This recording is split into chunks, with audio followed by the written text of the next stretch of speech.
So thank you, Bob Peace, for coming back on the podcast. You're welcome.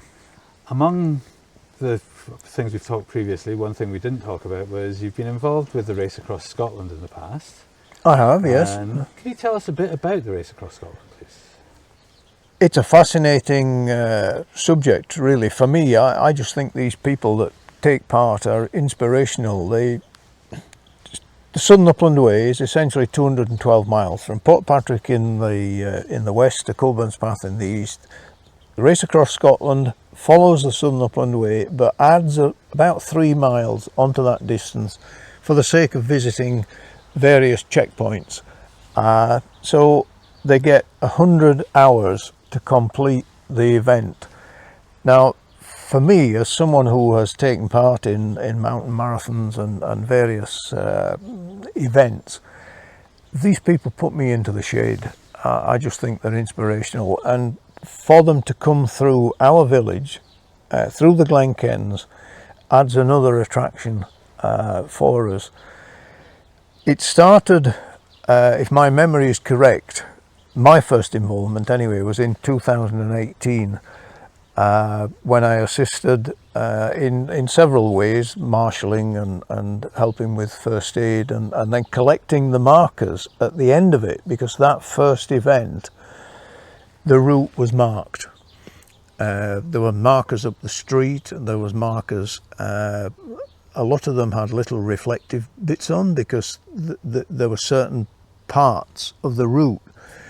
It had been worked out that these were bits that potentially were going to be people running through in the night.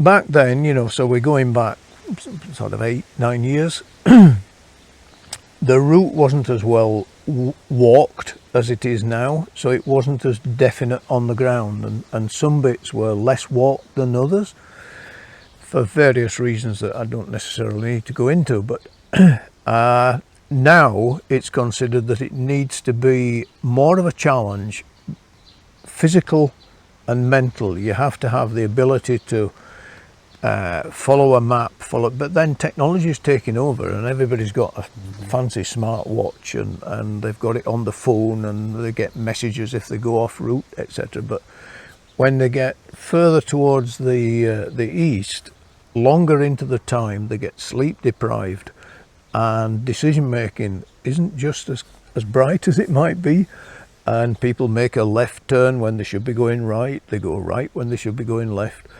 But anyway, it's a very worthwhile event to get involved with. The people are so appreciative of any assistance that they get, and of course there's a limited amount of assistance. Well, you're not supposed to pick them up and give them a hurl down the road.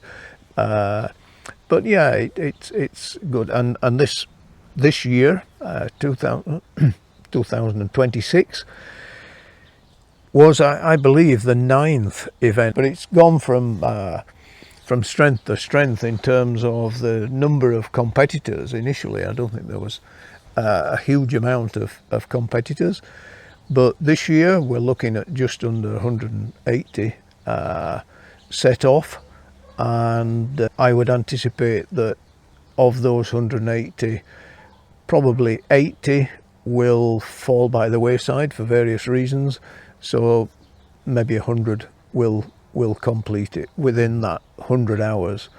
For the benefit of all that hard work, they get a little prize, which is a buckle. It's a bit like a boxer's buckle, but the winner gets a rather embellished buckle.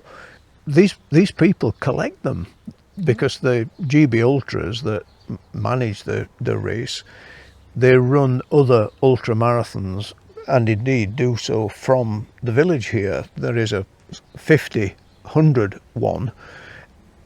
Nominally, it's 50 miles from here to Moffat. It's about 54 in actual fact.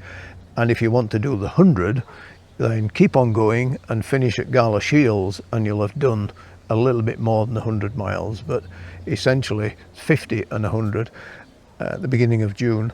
And then the other one that they do in Scotland is from Glasgow to Edinburgh, and then there's several others in England, in Chester and the Pennine Barrier and various other events. So it's a these days it seems to be that just running a marathon 26 miles isn't enough. It's not far enough. You need to do an ultra, and GB Ultras, this company, are catering for that demand, and good on them, and good on the competitors for taking it up. As you say, it's just mind-blowing how well that they can do this and keep it going. Like the first person that came into Dalry, you got a bit of video of him coming up the road, and what was it, just under 12 hours to cover the 60 miles between Portpatrick and Dalry? It's just it was here just before 7 o'clock, and he started at 6 a.m. Yeah. So 13, you're right, yeah. just under 12 hours, and it's not flat 60 miles. No. It's very undulating and challenging terrain, some tarmac, some gravelly forest road, a lot of hill roads. These people are inspirational. Yeah. So I used to do hill races. Like I used to run up the Mulloch Hill here. Mm-hmm. I've done night hikes with the Scouts way back in the day, and I've obviously been caught out late and kind of hiked down a hill kind of in fading light, and it's treacherous enough. Saturday night I could see the lights coming down Waterside Hill, and it's just the fact that they're running down here, and like some of them you could tell from the speed the lights were coming down, were running down that hill in the dark. Mm-hmm. It's just, it's inspiring. Scary. Well, I think they do their own risk assessment, obviously, and sometimes these people fall, and they bounce back up and keep going. In the main, mm-hmm. Sometimes they can be less fortunate, and that might be the end of their event. Yeah. But the interesting thing is, those people who do not finish DNF, they'll come back next year. Yeah. And the ones that do finish come back next year because they want to do it quicker. There comes a point where they all decide, enough is enough. I've done it. But there's one man who comes from Dalbeattie, Norman Nielsen. He is attempting, and I've every confidence that he'll finish this year. It's his 4th event. I believe that he will hold the record for having completed it more than anyone else. And he's not a youngster. No. I think he's 66, and I'm sure he'll not mind me telling you that. How long he's going to keep on going, I've no idea, but he's still a very fit person and has intimate knowledge of the Southern Upland Way. It's fascinating. I enjoy it. I look forward to it. I think most people will cross that finishing line with pride, knowing that they started at Portpatrick, they finished at Cockburns Path, they've done it in under 100 hours, and they qualify to be amongst those people who have finished. Yes. And that's the way I would sort of look at it. As we've been sitting here chatting, the winner has finished. So the race was won by Ben Selden, who was running it for the first time apparently, and did it in 57 hours, which is mightily impressive. Yeah, we'll just finish off with a congratulations to everybody that's taken part. Oh, absolutely. I think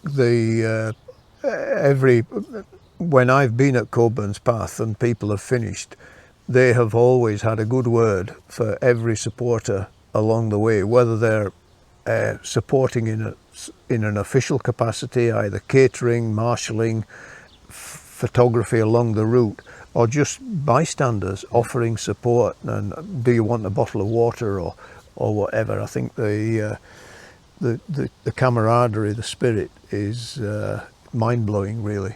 Indeed. Thank you very much for your time. You're more than welcome. Thank you.